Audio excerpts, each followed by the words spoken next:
Hey, gang, it is summertime and the living is easy. Isn't that what they say? If you're in central Pennsylvania, check out Pennsylvania's newest casino, Parks Casino in Shippensburg. There's also great news for those of you who live in Hagerstown, Winchester, Chambersburg, Martinsburg, and many, many more. You're in such close proximity.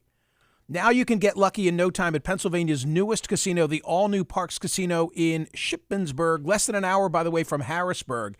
You take a day like yesterday where it was upper 90s again. If you're in those areas that I just described and you want to get out of the heat, why not go to Parks Casino? 500 state-of-the-art slot machines are calling your name. 48 live dealer electronic table games featuring blackjack and roulette and more. And then if you want to bet sports, you can do so on the Bet Parks sportsbook kiosks that are located in the casino, and then stay and watch all the action. Comedy night every Friday night. Every Saturday night is live entertainment. It's all going on at Parks Casino, even if you're not a gambler. Plus, the Liberty Bar and Grill is an upscale, family-friendly restaurant and sports bar featuring handcrafted cocktails, craft beer, and all your favorite comfort foods elevated to perfection. Get in on all the action. The all-new Parks Casino in Shippensburg. It's right off Interstate 81. Visit Parks with an X, P-A-R-X, casino.com. You got to be 21. Gambling problem, call 1-800-GAMBLER. Time now for the Thursday headlines from the Smerconish.com daily newsletter. Of course, we've been all about the debate and the campaign. Tonight is a huge night, consequential night. Hope to see you 8 p.m. I keep saying YouTube. We're actually doing this by Zoom tonight. So trying something a little new because we realized that if I did it by YouTube, it would just be me on camera. And I would like to see some of those who come by to mingle. Yeah. So if you're a newsletter subscriber, in the newsletter is the URL code. I'm against this, but Alice is going to give you one last chance to register, and then she's going to send out a notification later. Why? We want more people to mingle. We're for that. I know, but you should have been registered yesterday. But okay, if you're not registered for the daily newsletter, right now, it's free and it's worthy. Register now, and then later today, she's going to send like a second notification. Here's the link. Click on it and watch. And what could possibly go wrong with all of our I know, faces we are on the nervous. screen? PJ from Creative has been hard at work on this and making a change and using my credit card, and who knows what's going to happen. I have total faith in PJ, but there are, things do tend to get wonky when a lot of people try to get in a small little space. It's been a good problem. It's been a good problem. So we will see what happens. Honestly, it's worth tuning in just to see what goes exactly. on. Right. TC's being kind. It could be a shit show. We don't know. A cluster. We don't know. We don't know. But at 8 o'clock tonight, I will be in front of my computer, and hopefully you will dial in. I will be in front of my computer. No guarantees of where I will physically be. It's fine. But yes. You can be anywhere you want. Okay. That goes for the audience. You could be at Parks Casino in Shippensburg. I don't care where you are. Perfect. Just dial in at 8 for a little repartee and mingling about the debate. Speaking of which, the mugshot. The mugshot is like back in play as a conversation item. So ahead of Thursday's debate, former President Trump, spoke to a panel at a black barber shop in Atlanta on Wednesday, explaining why the black community is supporting him. It's the same reason a Biden-Harris spokesperson said communities of color are not supporting him. And I remember, before you hit that button, I remember like we talked about this previously, and I remember I wanted to make it a poll question, so I kind of did, and then I didn't, and then I finally did to have the dialogue. Because here's the issue, and it's provocative, and some say it's disparaging to even raise it, but Trump raised it again yesterday. Why is he doing proportionately so much better among people of color, according to the polls today, than he has previously? And Trump says it's because African-American men in particular, who've been so victimized by the judicial system over the years, now there's some simpatico in the way they look at me. TC is shaking her head no. I think that is totally racist. Okay. I think it's the economy. I was going to say, you anticipated my next question, which was, if not then what? The economy. Okay. He called into the black... Like any other color of skin. So this is Donald Trump calling into the Black American Business Leader Barbershop Roundtable, which took place at Rocky's Barbershop in Atlanta and streamed on the Right Side Broadcasting Network to discuss various issues. Here's what people are buzzing about. But since this has happened, like the mugshot is the best. It just beat Elvis Presley and Frank Sinatra by a lot, by the way. Beat them by a lot. But that's the number one mugshot of all time. It's really an amazing thing. Since it happened, the support among the black community and the Hispanic community has skyrocketed. It's been amazing. Really been amazing. It's been actually very nice to see. Mr. President, you know, it's in one way you say, gee, isn't that too bad? But the truth is, it's really a lovely thing when I see that. We have great support now in the black community and in the Hispanic community. Yes. I'm curious as to why he references the Elvis mugshot, the Sinatra mugshot, which I can picture. It's a very skinny, young Frank Sinatra. He doesn't mention Nick Nolte. How could he not mention Nick Nolte? Right. Well, maybe because that's not like the best. It's pretty good. Only Trump would say that his mugshot was the best ever. It's the best. People say it's the best ever mugshot. People are saying best mugshot ever taken. Right. So we did raise this June 3rd. This is when I was like, I don't know if I want to ask the question. Will Trump's criminal conviction have the same or different political impact on black and white voters? 58.99% of more than 23,000 voters said same. And then February 25, we did go there. Is Trump correct in saying his indictments and mugshots increase his appeal to black voters? 24,428 voted on that occasion, and 85.45% said no. So 85% are agreeing with me. With TC. 85.45% are saying that Donald Trump is right when he makes that prognostication or that assessment. 14.55% say he is right. Steve Breen has a cartoon today. All of our cartoonists are focused on the debate. I imagine Scott Stantis will be tomorrow.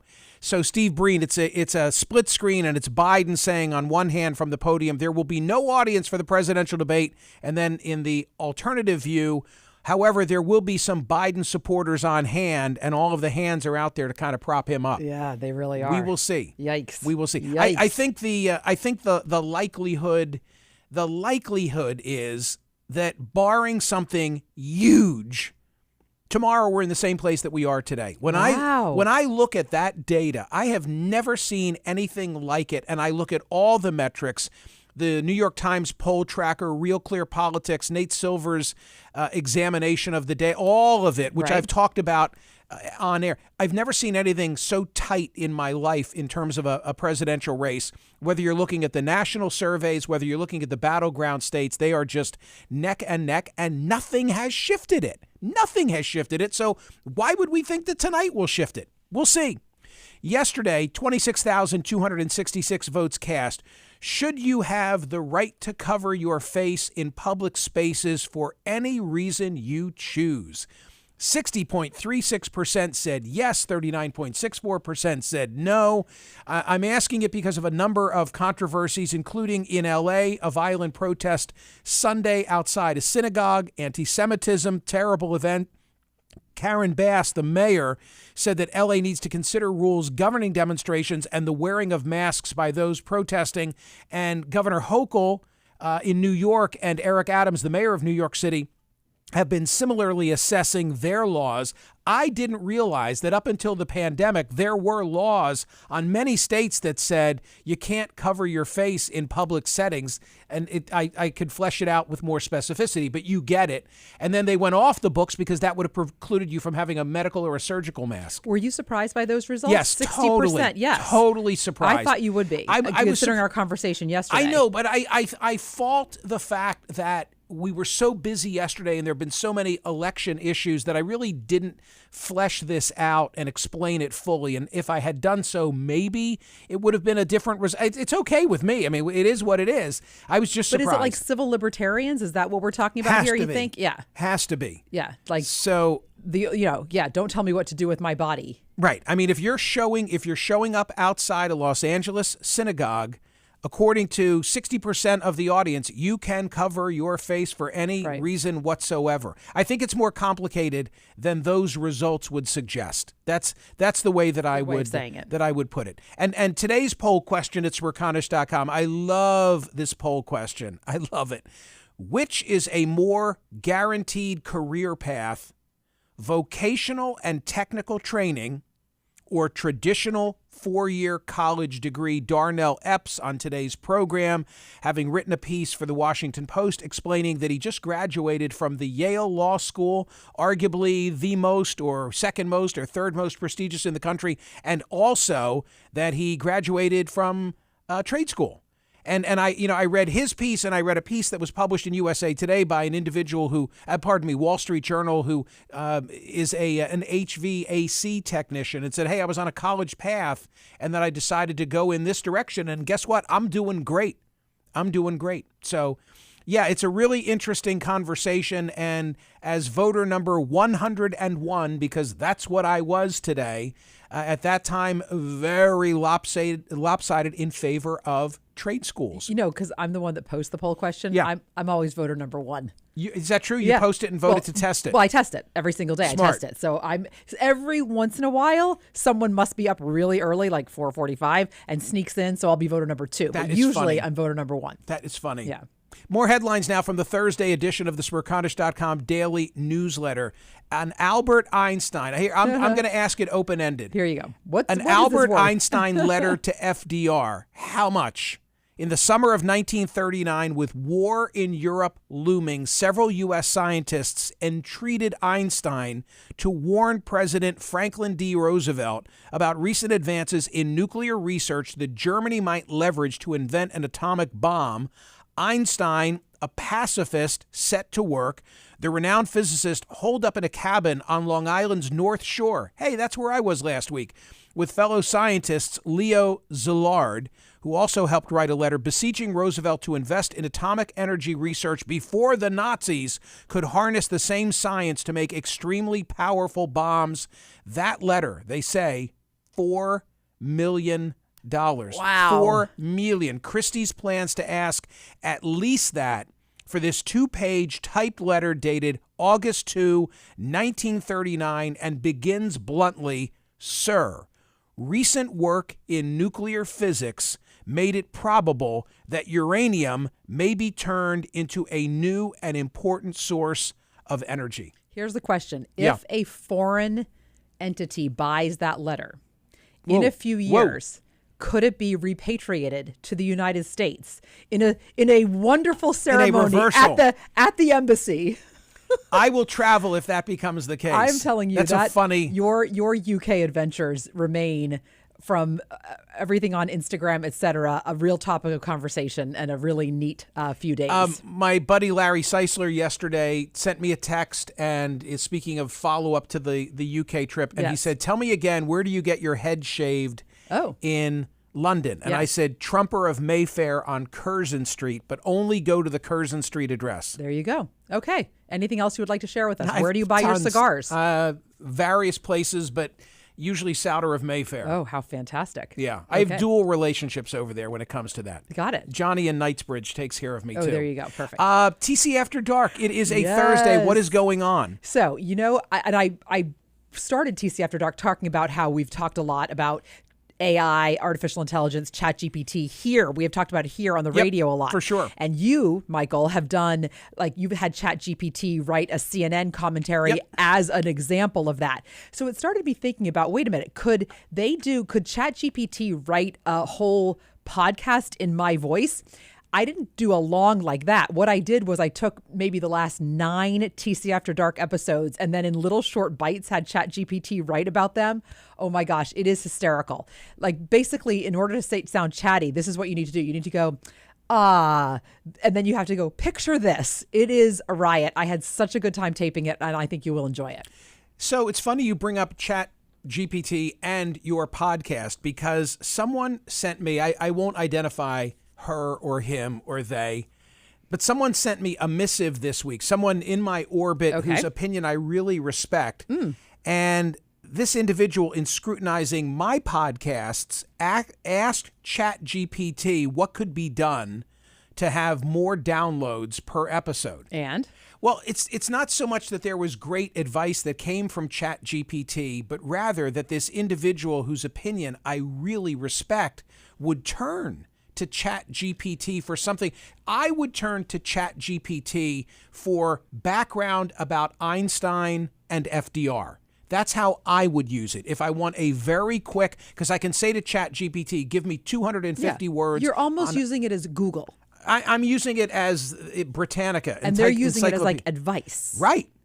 He was, yes. Yeah. That's the point that I was like, wow, I'd never thought of it. Like, I wouldn't think to go to Chat GPT and seek career counsel in a very particular area. Well, my conclusion with TC After Dark this week is it's here to stay. We got to use it. We got to use it for the good. We got to get to know it. I mean, so that's a really good example. And did you think it had good advice? Did I think that it had good advice? Sometimes. Oh, yeah, I did. Okay. Yeah. That's interesting. Yeah. You pitch the next story, because first I have some possible cartoon book titles. Would you like to hear those now, or do you want to wait on that? I always love hearing them now. Okay, because there's some new ones. Okay. So Mark Emery, how about this? Smerconish.comics. Smerconish, you're what are you doing? You're typing doing into something. ChatGPT? You talk to the audience. I'm on this subject. I know, but I need you offer your opinion. This I will want take me your 30 seconds. My 30 opinion, seconds. My opinion doesn't matter. Don't we know this by now? Okay, Mark, there you go. I think this is a good one, but I don't know what Michael thinks because he's not talking to me. Smerconish.comics.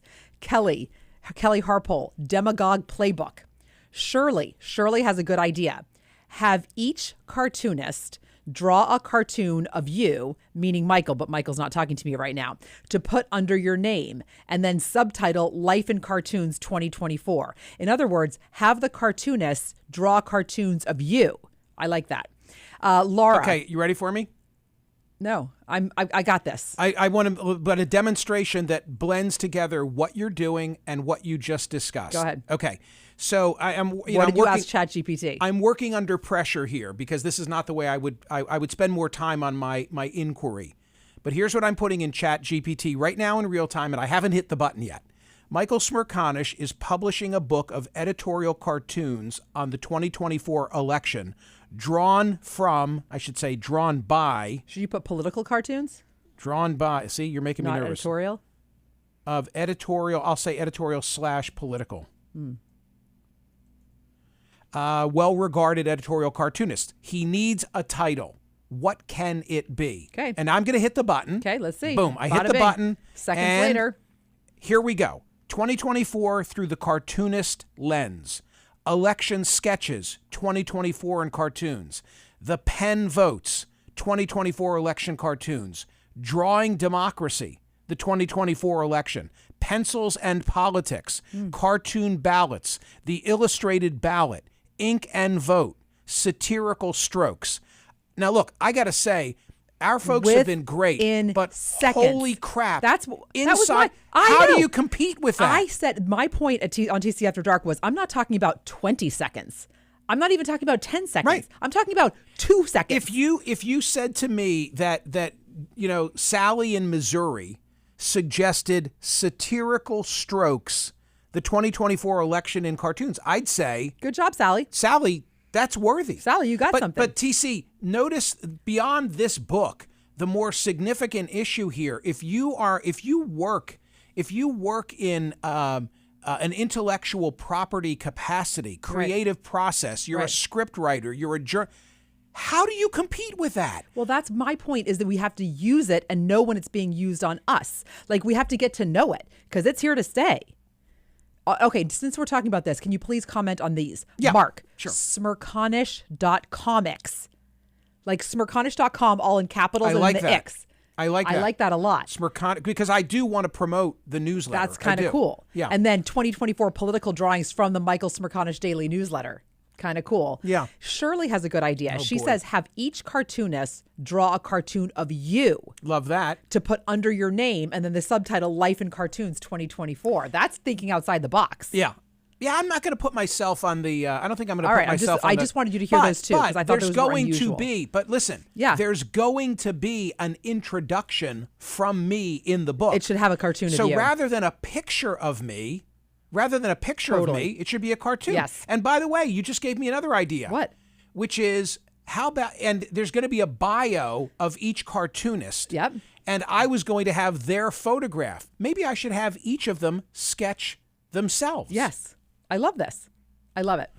But how about that? That was pretty frightening. That was, or maybe it's great. No, we have to think of it as the good.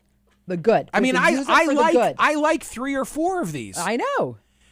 Ladies and gentlemen, thank you for listening. Thank you for watching. Tune in 8 p.m. The URL is in the newsletter. It'll be sent to you if you're a newsletter subscriber. We'll chew the fat, kibitz, mingle for a little bit before the debate tonight. See you then.